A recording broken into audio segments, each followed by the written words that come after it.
Always excited to have my next guest on the Sports Card Shop guest line. Those who listen to this show on a regular basis, or maybe even if you don't, have heard me say that the gentleman I'm about to bring on is really one of the inspirations for this show itself. I've kind of coined him the Pod Father, formerly of Beckett, but he's got a new job. We're going to be talking about that amongst other things. Mr. Eric Norton, welcome back. Thank you so much, Sean, for having me. I thought I was in an IMAX movie there for a minute with that intro. I was waiting for one of those things coming across the screen talking about illumination. It was going to be fun. We're doing good, Well, man. This intro, I like it. no, the only thing that's going to happen is there's going to be a intermission with a Jimmy Fund collection. Okay, there we go. There we go. Very nice. I love the intro, So, man. Good job. thank you. So you were with back in a while. How many years were you there, Eric? 9 years, just shy of 10. Um, it was, I mean, say what you will say about Beckett. I don't. I always thought when I left Beckett, at some point I would like write a blog post or write a book or something about like the five things I learned about the hobby while working at Beckett. And every time I've sat down to do it, it's been like, what can I say that's because I don't want to disparage Beckett. Beckett was great to me. It was a good place. But when I left, it was just time to go. It was like the writing was on the wall, and I was I felt it in my heart that it just wasn't for me anymore. So then I made the move over to Panini. You know, I've talked to you a lot of times, even off the air. That 9 years, that's a great run. That's probably more than most can say at a lot of hobby companies. And there's been ups and downs, Hmm. and all that. But I don't. I'll speak for myself, and for many people, you really were sort of that face. For Beckett, at least one of them. Okay, I don't want to disparage anybody else that maybe listen and say, "What? Hey, I was, you know." But you really were at the forefront, especially on the content creation stuff with fat packs and just your presence at shows and doing live things at shows, live recordings at shows. I was fortunate enough to be on one of those. Is you know what is that one of the things you might miss is like the social stuff and then asking that what will you be doing, you're at Panini now, congratulations there. Thank you. Are there similarities between the two roles here? No, there's not similarities at all. So just to answer the back end of that question first, my role at Panini is I'm one of the assistant brand managers for football. So I'm building sets, which is something really cool as a hobbyist, as a guy who loves card collecting, who's been in it for a while. Getting to see that side of the process is something new, and it's fun. It's a learning curve. I will tell you that it's not it's not just, oh, I want to see Sauce Gardner in this product. Well, maybe that's a bad example because Sauce Gardner is a current player, so we can use Sauce Gardner. But say I want to say put Warren Sapp in a product. If we don't have a contract with Warren Sapp, I can't put him in a product. It makes total sense. So there's a little bit of learning there that goes on. As far as missing what I did at Beckett, I mean, just to be blunt with you, yeah, I missed being one of those front facing people that went to card shows and did the podcast and did social media. Um, Again, not to speak disparaging of the company, but they had a lot of turmoil at the top. And not this year, but last year, the week before the Mint Collective, I was just told to, hey, stop doing social media. Like, we don't want you to do this anymore. And they went in and they deleted everything that I had built on social media for Beckett, and I was just told, hey, stop, and that was it. By the time I worked my way back into the marketing team, onto the marketing team, I was I I did not post to social media, but I answered every question, every customer service question that came in on social media. I was your guy. That was me. So it was. it was a little bit of the same thing, but it was just different. The leadership at the top, not meaning people in the building in Plano, but people in the on the corporate level just didn't understand what I was doing and didn't really understand Beckett's place in the hobby. I personally don't think that. I might be wrong, but I just don't think that they understood what was happening and why Beckett carried so much weight for so long. And I would love to see them succeed again. I just don't know if the pieces are in place for that to happen right now. Yeah, I've talked about it on this show, Eric. Other shows have talked about some of the stuff that happened in the last few years there with changes and maybe wrong calls being made. It's easy to play armchair quarterback, but you alluded to a little bit of that yourself. And hearing you answer that, one thing that stood out. It's one thing to tell somebody, hey, we don't want you to do any more shows, but why delete the archive? Why, like, that's your body of work. That would, I'm sure it upset you. It upset me.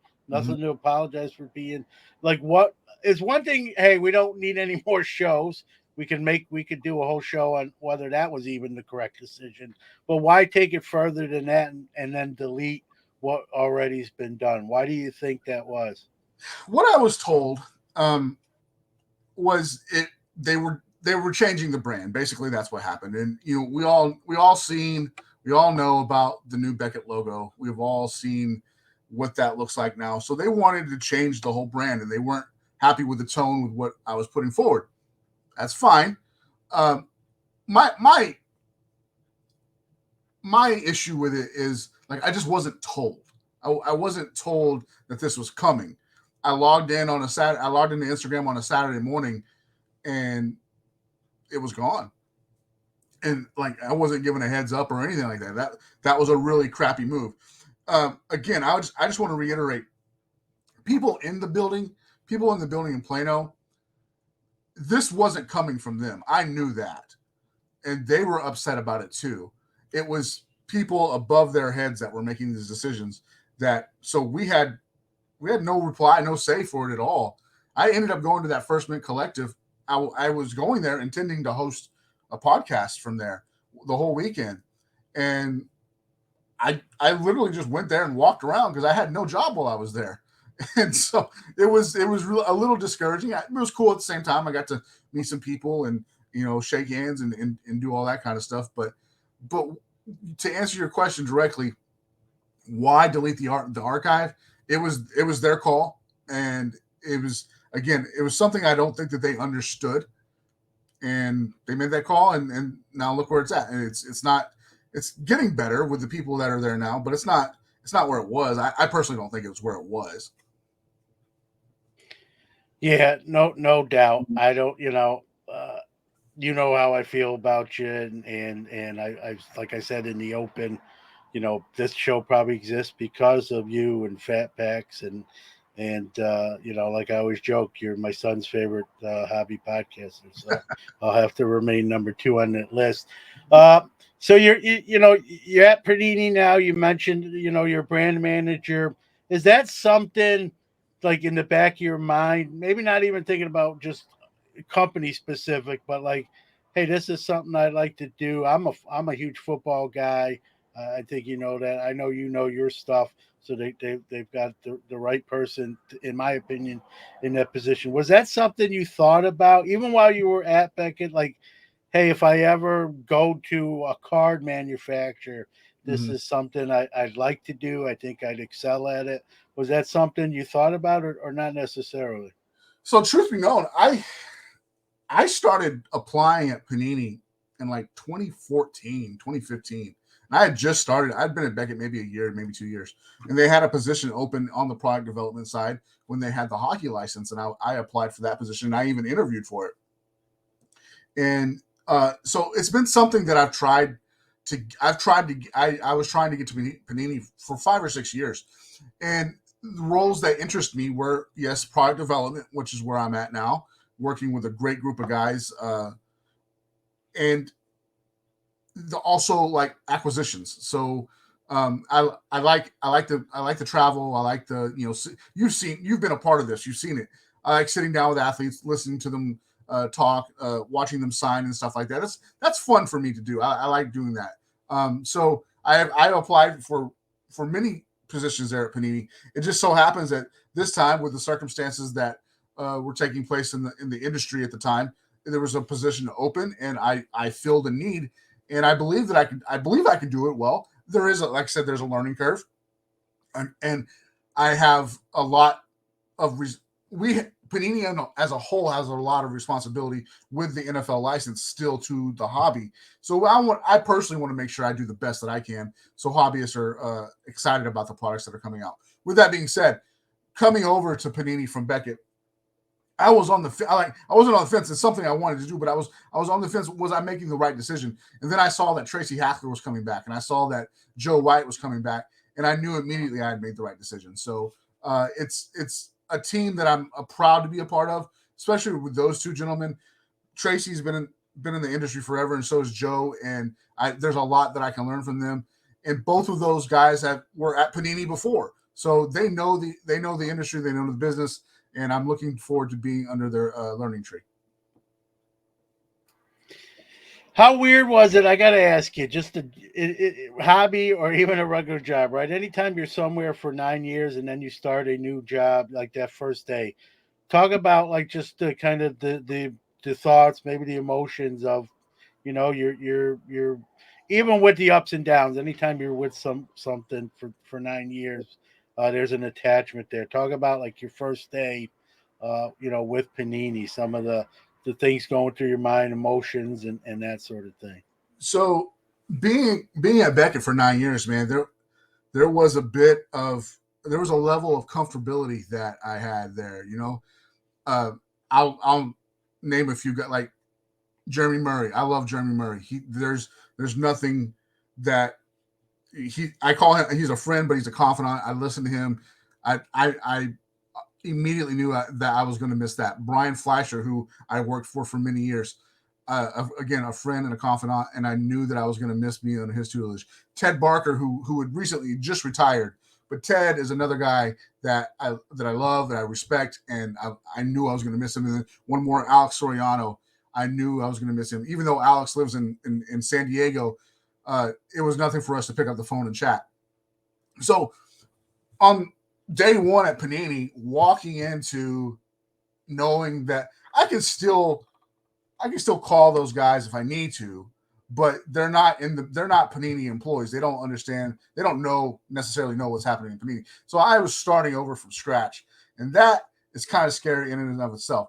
Again, there's a level of comfortableness that you earn from being somewhere for 9 years, and I knew going into that building every day pretty much the gist of what was going on. I didn't know everything, but I knew some stuff. Then walking into Panini on day one, well, I'm fresh, I'm brand new, don't know anything, and I'm a learning curve. So I'm 42 now, and I did something this time around that I didn't do that I wouldn't have done when I was younger. I shut up and I kept my mouth shut and I just listened. Because in the past, excuse me, in the past, I may have made mistakes by showing a little bit too much personality or inserting myself in conversations that I don't belong in. This time around, I had the wisdom about to just be quiet and listen and listen, take in what's happening. Another thing, like I said, is that level of comfortability there. I was working from home 2 days a week at Beckett, and I was leaving the office on the days that I was in the office. I was leaving the office around 12:30, 1 o'clock, and I would work the rest of the day from home then. I don't have that at Panini. So, it's all hands on deck right now as we're ramping up towards the end of the year, towards the national, towards all those kind of things where we have products that we have to get out. So, the hours were the big difference. That was probably the biggest difference for me. One of the reasons I left was because where I live to get to Beckett, it was like an hour and 15 minutes, just distance wise. where I'm at now at Panini, it's only 20 minutes, but because of the time that I go in and get off, it can get close to an hour. So it's six in a dozen, or was it six in one hand, a dozen in the other, or half dozen in the other. It's an interesting give and take. Yeah, I mean, it sounds like you jumped right in. It sounds like even though the other nice thing you mentioned too, the friends you mentioned at Beckett, they're still your friends. You just don't work in the building, and in Alex's cases, you didn't already anyway. You could still Right. reach out. Those friendships don't necessarily have to end, and hopefully they won't. It doesn't sound like they will. So now you'll make some new ones, keep some of those old ones that you want to, and it sounds like you jumped right in the cockpit seat and are right into the action. I know there's some stuff going on with legality reasons that you can't approach on. I understand that, not uncharted territory for me, but we know the hobby landscape is changing almost by the week, by the month. It's going to change even more. Just some of your thoughts with that, as licensing might expire, different things like that. Is it give you any trepidation? I mean, how did just some of your thoughts? You've been doing this a long time. Um, just being frank, yes and no. Like, obviously, it gave me trepidation, not because of the landscape of the hobby, but because again, I was leaving a place that I've been for 9 years. So going into something new, that's where the trepidation came from. Panini, whether the hobby wants to admit it or not, or wants to know it or not, they're positioned pretty well for the next 10 years. And there are people that I trust that we have these conversations with about this type of stuff. But like, Panini's not going anywhere. It might look different, but they're doing well. And what I mean by that, not that they're making money hand over fist. That's not what I mean. I mean it's a good, solid company. They have good leadership at the top, and they have a nice grasp on what's happening right now. So, yes, the hobby landscape is changing, but Panini's fine. It's not a concern. All right, good. Well, good to hear. I like you. I don't want anything bad to happen to you or anyone else. A lot of times when I talk about layoffs at this company, or this company's closing, or that sort of thing, right? We sometimes forget the human element that's involved. We just think of it as an inanimate object, and it's just that's it. And there's a lot more than that, and so that's more or less where that question even comes from, to begin with. So, you're writing for Hobby News Daily. That's a website that I write for and heavily involved in. Upstart website by my friend Danny Black. It's encompassing. I think we're 16, 17 writers. We're two of them, but many other great ones, including Mike's. I don't want to. It's go to hobbynewsdaily.com. That's the only kind of shameless plug, but plenty of writers talk about. And I know you've written before. This isn't new territory for you, but I think it's, for me, it's sort of therapeutic. Sometimes it's easier to write something and always kind of do it vocally, or vice. It could work either way. Sometimes it's easier to talk about it than Sure. to try to write it out. But talk about that role. We don't pay very well, and the benefits are bad. But talk about being able to write, which you've always said you've done that before, but doing that for Hobby News Daily. I like it a lot. I like being able to sit down and write about pop culture, where maybe those things that I wrote about pop culture at Beckett didn't hit because, let's be honest, Ryan Cracknell owns that website when it comes to writing. He does a great job. Mike Payne as well. They both do excellent jobs. But you go to Beckett and you're looking for checklists, and some of the articles that Ryan puts out, they get huge numbers, which is great for them. So when I was writing about pop culture for Beckett, uh, some of those were real hit or miss. And I get it. I get it. I get it. It's not for everybody. So what I like about what Danny has given me the freedom to do is, yeah, please write about pop culture, write about comic books, which is mostly what I've written about so far. And we'll put it at the top and feature it for you. And hopefully that will allow people coming to hobbynewsdaily.com to see this whole other side of of collecting. And there's a real long history there that goes back. It doesn't go back as far as baseball cards, obviously, but it does go back to, your 52 Mantle. It goes back that far. You can definitely find comic books that are from that era that are absolutely amazing and worth a lot of money. And then as you work forward through the eras of comics, there's a lot to be had there. Just like rookie cards, any major character on page, their first appearance, I mean, that's something to collect. And you have that throughout the lineage of a character, right? And now that we've expanded the Marvel universe and the DC universe, there are characters upon characters that have first appearances. Of like, how many different Spider-Mans are out now? So it's crazy. So I do like that Danny gives me that opportunity to write about pop culture, and I hope that the people who are checking it out are learning something. And I will be the first to say this: I am not a comic book expert. I'm kind of learning on the go, but it fascinates me, so that drives me to want to write about it, and that's what I really enjoy. Well, that, and we can learn with you along the way, right?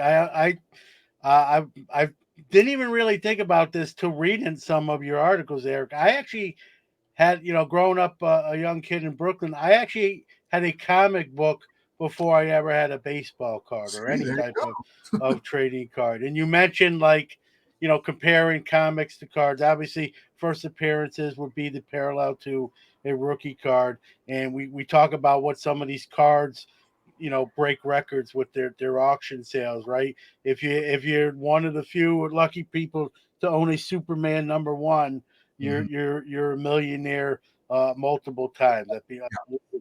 And again, I'm not a comic expert either, so I think it's something like $5 to $6 million, obviously depending on condition Right. and all this. So comics in their own right are seven figures as well, at least certain ones, and that's just Superman #1. We could go across the board and talk about Spider-Man and Daredevil and do a whole show on that. And they grade comic books just like they grade cards, and so they're some, they're not exactly the same, but they have similar parallels. And even for me, it didn't dawn on me to think like I had a comic book.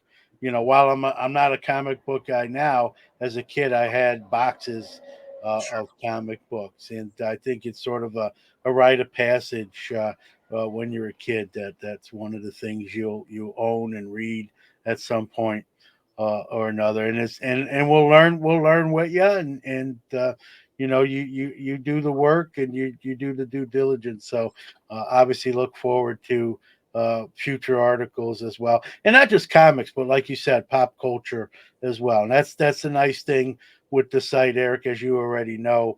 You pretty much have sort of poetic license to kind of go in whatever direction you want to kind of go, or whatever's on your mind at Mhm. any particular moment or week or whatever the case may be. Absolutely. I love it. So just to give you a little preview, I know we're recording this on a certain date, but like coming up, I got something coming out about the Flash, because that Flash movie's coming out, and then I'm gonna drop Hobby News Daily. I'm gonna drop the first comic book hot list on there later this month as well. So it's gonna be a lot of fun coming up. I hope you guys check that out. Give them a read, give them a share. I really appreciate it. Yeah, and that's going to be awesome. And that's one of the goals of that website, is to try to cover as much ground, just hobby in general, right? Sure. We think hobby, sure. If you've been in the sports card hobby, that's what first comes to mind. But the hobby can encompass many different aspects, comics being one of them, non sports cards, pop culture cards, right? We've seen in the last couple of years, I'm guilty of this myself, buying a few for my personal collection, right? Music cards, first appearances. I'm a big Billy Joel guy, so I went out and got his first appearance on a Panini sticker, by the way, Yeah. 1980. If you have any of those laying around, you don't want Eric send them. But all joking, we've seen with the explosion of the sports card hobby from a few years ago, we've seen that go into other hobby aspects as well. And so one of the goals of Hobby News Daily is kind of to encompass all of that, not to exclude anything if we don't have to. And you bringing that to the table is going to be awesome. And seeing a hot list on the comic side, not something you're used to seeing. So for those folks that like that aspect, I'm sure they'll be pleasantly surprised with that. You mentioned the national. I mentioned the national. I'm sure at some point we're when we're recording this, we're under 50 days. When this comes out, we'll probably be under 40 days or pretty close to it. It's a week I circle now every year.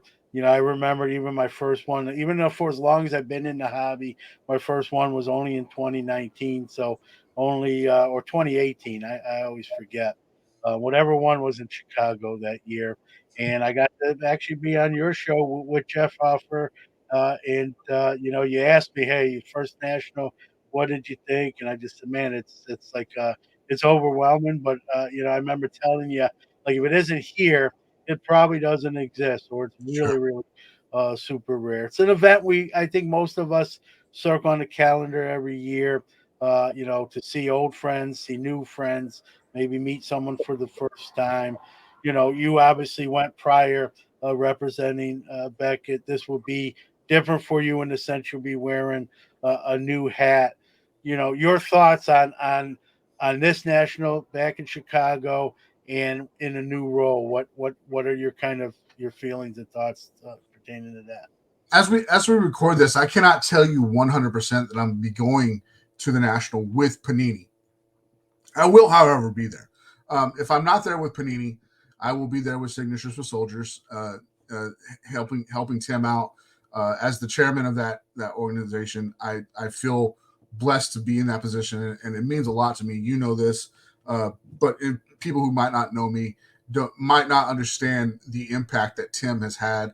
One, on our hobby, and two, uh, with homeless, well, not homeless veterans, but yes, with the veteran community that need disabled veteran community that needs help. So if I'm not there with Panini, I'll be there with Signature for Soldiers, wearing different hats uh, at both positions. So if I'm there with Panini, I don't know if you guys have ever stopped by the Panini booth at the National, but basically their job there is more or less an elevated customer service and answering questions, that kind of things. So I don't know. I don't want to speak to that because I don't know a whole lot about it. But if that's where I'm at, then that's what I'll be doing. And happy to see you walk by and give you a dap and say what's up. Excuse me.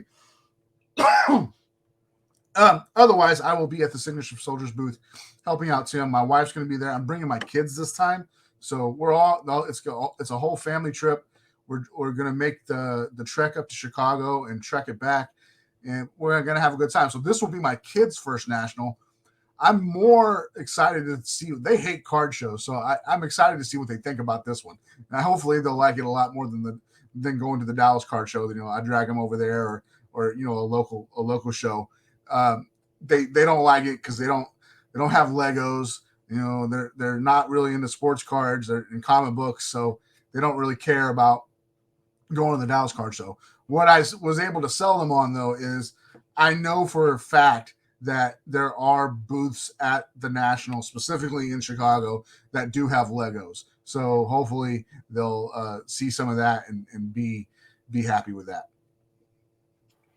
Yeah, I mean that's I always try to talk. My son's older, Eric. He's 23 now. I Mhm. always try to talk him into going. Even last year when we drove to Atlantic City, I'm like, "This is you don't have to fly. We're driving. You don't like the show, you can go hang out at the beach the rest of the week." Um, but he didn't want to go. But having your kids go, I'm sure that'll be a thrill for you. Maybe it'll ignite something card wise. You just never know when that moment might hit. And obviously traveling with your wife is always nice. My wife went last year to Atlantic City, but she could care less about the show. She, like I've said on the show, she was on the beach with a beverage, an umbrella, and a book, and her toes in the sand. But she was a vacation for her, and it was a hobby vacation in a way for me. So it's always nice when you're with your family, and they can enjoy it however they choose to. There's no beaches that I'm aware of in Chicago, so my wife's not going this year. To just be but me. And I'm glad to hear that you're going, whether it's as a representative of Panini or with all the great work you do as well. I know you plugged him, and rightfully so, but you're the chairman there, and you got your finger on that pulse as well and involved. And and you're a former veteran yourself as well. Thank you for your service. So it means a lot to veterans, but I think it means a lot to everybody, right? Or it should, if you're a citizen of the country, and you enjoy your freedoms and all that stuff that comes along with it. And Tim, and I'm sure I'll have him back on before the Nationals. Started with a $500 goal to raise money for this, you know, veterans that need it, and here he's now in the six figures. I mean, that's just insane when you really think about it. And when I heard you were going to be a part of it, just made perfect sense. And it's nice that you can do that, and you don't, it doesn't affect. In other words, you can do that and have your regular job as well. And I'm glad that you scared me a little bit when you said you weren't sure if we were going. I'm like, uh-oh. But I'm glad, when you came around and said, I'm going to be there. It's just I'm not sure how many hats I'll be wearing. So I look forward to obviously seeing you there. Collecting wise, has your collecting, what you collect, changed over the years? How has it changed? And now working at Panini, do you see it maybe even changing again just because of the new role? Yeah, so it's still Kyle Seager for me. That's where I go. That's where I'm most drawn to. But I don't know if I've ever openly admitted this on a show or anything like that. But people might not know that I grew up a Packers fan. So what has happened recently is I've started a Packers PC, and it doesn't really have to be a particular Packer. I like patches, and so I grab up Packer autographs and Packer patches, and even Packer base cards are fine with me. So um, Sterling Sharp was the end all be all for me when I was a kid. Sterling Sharp was the first jersey I ever owned. So that's where it started for me. And that might be hard to believe growing up here in Dallas Fort Worth with the Cowboys running through three Super Bowls at that time. I was a Packers fan, and it was Sterling Sharp. So what I've recently, since starting at Panini back on May 1st, I've started a little Packers PC. It's very, very small right now, but just something about it sparked an interest in me, and I started doing it. So Packers, go Pack, go! That's funny. That surprised me. Well, I knew you grew up in Texas, so that you're not one of the Texas teams, and then you worked in Seattle. I thought you were gonna, you can make an argument how you're not a Seahawks Yeah, fan, and it was just that jersey, right? You yeah. said. It was I just that. mean, it's yeah.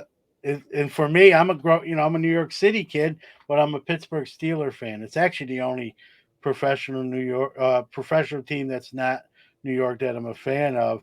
And Mm, it was just that time period I grew up. The Mean Joe Coke commercial. That kid was the same age as I was at the time. We actually even looked alike. If I showed you a picture, we had a similar resemblance. And I just, they were obviously winning the games too. That always helps when you're a kid and the team wins. And then that commercial, and the rest was history. I took a lot of abuse as a young kid in New York City. Like, how are you the Steeler fan? You can't even go to the games, and I just would say, Mean Joe's my guy, and that commercial. And I never, I was probably 5, 6 years old. I never wavered, and here we are, 45 years later. So it's hearing you talk about the Sterling Sharp jersey, like I chuckled because for everyone has a different reason why they may be, and it may be something simple, commercial. The Mhm. first jersey I got, I've heard people say it's the first kind of game use card I ever pulled out of a pack. It just I gravitated that way, and so there's no wrong way to be a fan of whatever your team is, and heck, maybe you get to meet, now you get to meet maybe a few Packers along the way now too with what you're doing. Sterling was a my the last show I ever went on for Panini. I'm sorry, for Beckett was a GTSM show in New Jersey, and Sterling Sharp was signing there, and I lost my damn mind. I don't fangirl a lot. Like, you're just usually another guy or another athlete. It's fine. I'll treat you like people. But meeting Sterling Sharp and being in his presence, like for me, I was 10 years old again, 11 years old again, just reliving loving the Packers as a kid. It was great. And I know you, and I've seen you conduct interviews with athletes on right near you, and you're a consummate professional. So I would have loved to see you turn into fan. I would have probably paid for that because it's not what you normally do. Yeah, You know.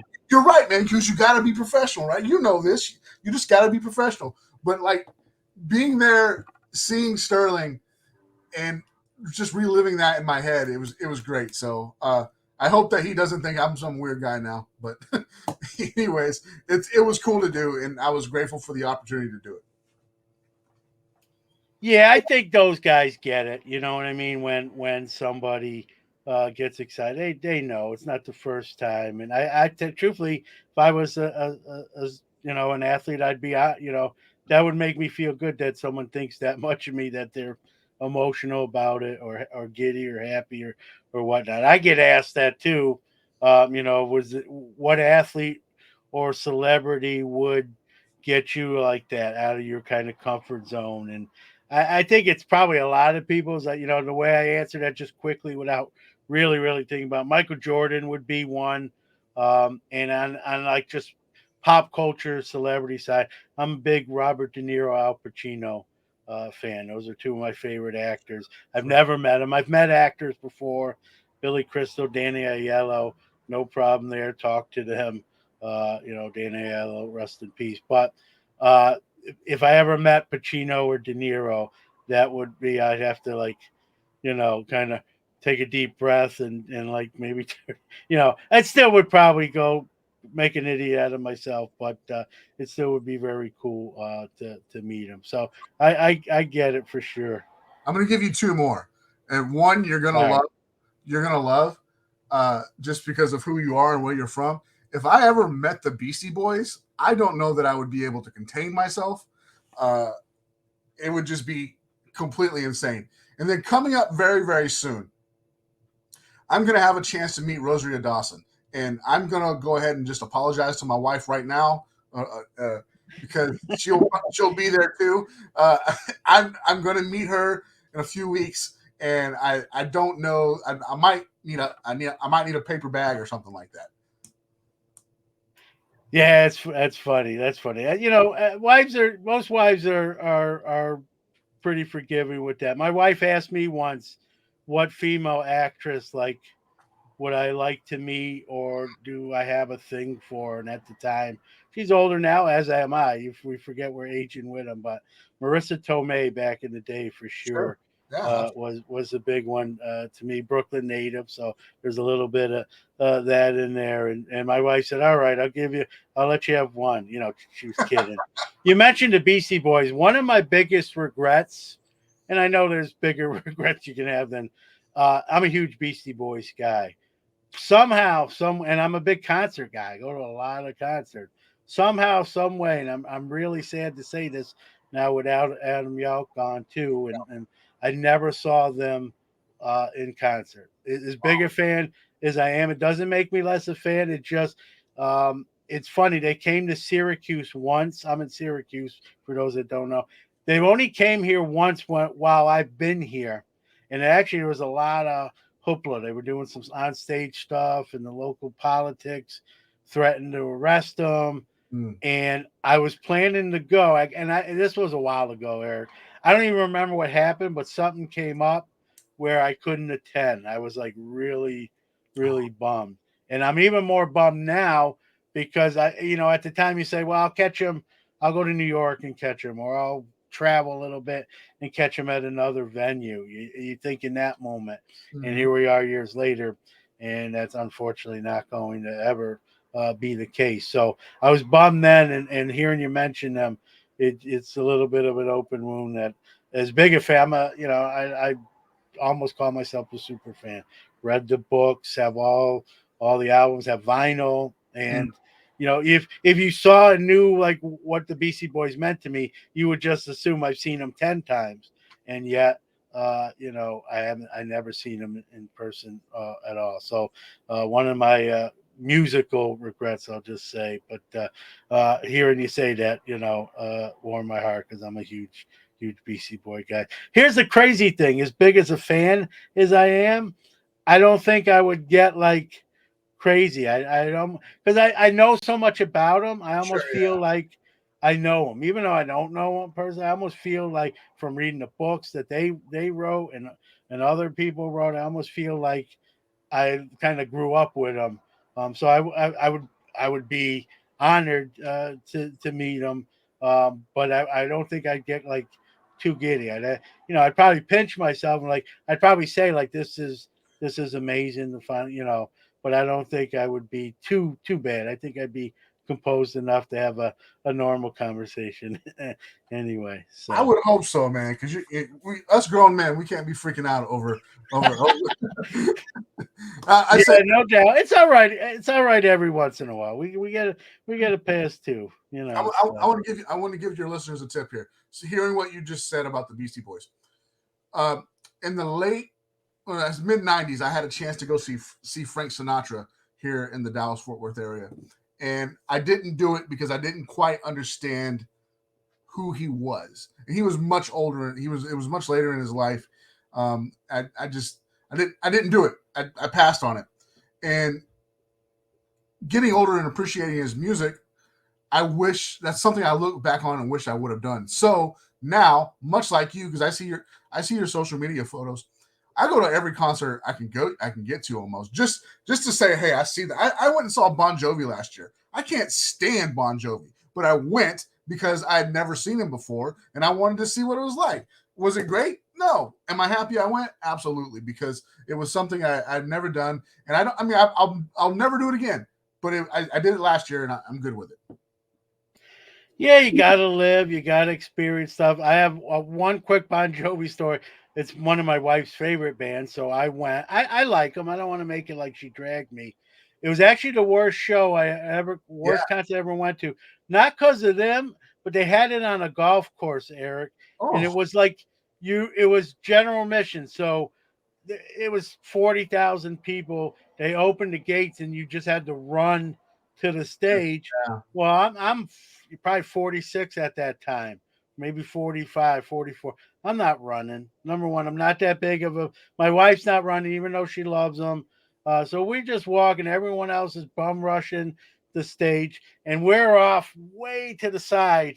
We Mm, had to watch literally a jumbotron to see, and the sound wasn't great being that far away. sure. And my wife would even tell you, as big a Bon Jovi fan as she is, not a great concert, not a great experience. But we could say we saw a concert on a golf course and we were there. But I wasn't about to like get into the stampede or the herd. But if it was one of those, if we kind of knew beforehand how it was going to be, we may have not have went, Sure. but Sure. you live and learn. So, but yeah, and it's a funny story to tell after the fact, and that's kind of where you're going. Right, you never know. You don't want to miss opportunities necessarily, and the Beastie Boys is going to be one that unfortunately I'll regret to the end, but. Mm. So it is what it is. I'll listen to them, on the radio and on my phone and all that good stuff on vinyl, and enjoy them that way. Well, Eric, I appreciate you making some time. I know you're busy, and one quick question before we get out: might we see some content? I mean, obviously you're writing, that's content. Might we see some video, audio content in the future again? Man, I want to tell you yes. I sat down earlier this year with the intent to do that, and I put out one show. If I'm just being completely honest with you, like my heart's not in that side of it right now, and I I'm more I'm preoccupied with trying to be. I'm not. I shouldn't say preoccupied, but I'm trying to be a good husband, a good dad, and my kids are 13 and 6, and my oldest son is deployed to Kuwait right now. I have other responsibilities that I'm putting first, as I should be. Um, I have a lot of unreleased content that I could just push out, but I don't want to. I don't want to do that. I want to do it right. Um, so I guess to answer that in a roundabout way is maybe, but just not right now. Yeah, no, understandable. You got your priorities, obviously your family first, and that goes without saying. And you never can say never, and maybe someday we'll be talking about your new show, and we'll come back on and do this again and talk about that. But like I was saying, I look forward to seeing you here in less than 2 months and talking to you in person, which is something I rather do, but. This was great. I appreciate you making some time. Hey man, thank you for having me on. I will be a guest anytime you want. I might not be doing new content, but I'll be a guest anytime you want, bro. All right. Well, you be careful with what you say. You might be you might be a permanent co-host on the show, and you're back in the game. But Eric, I appreciate it, man. You know what I feel about you. This show is sort of we talk about coaching trees in sports. This is sort of the podcast tree in my mind, and probably wouldn't be here if it wasn't for you, and you were very helpful when I was first getting started as well. So, which I appreciate. So, we'll see you soon. All right, buddy. Thank you very much. All right. Well, take care.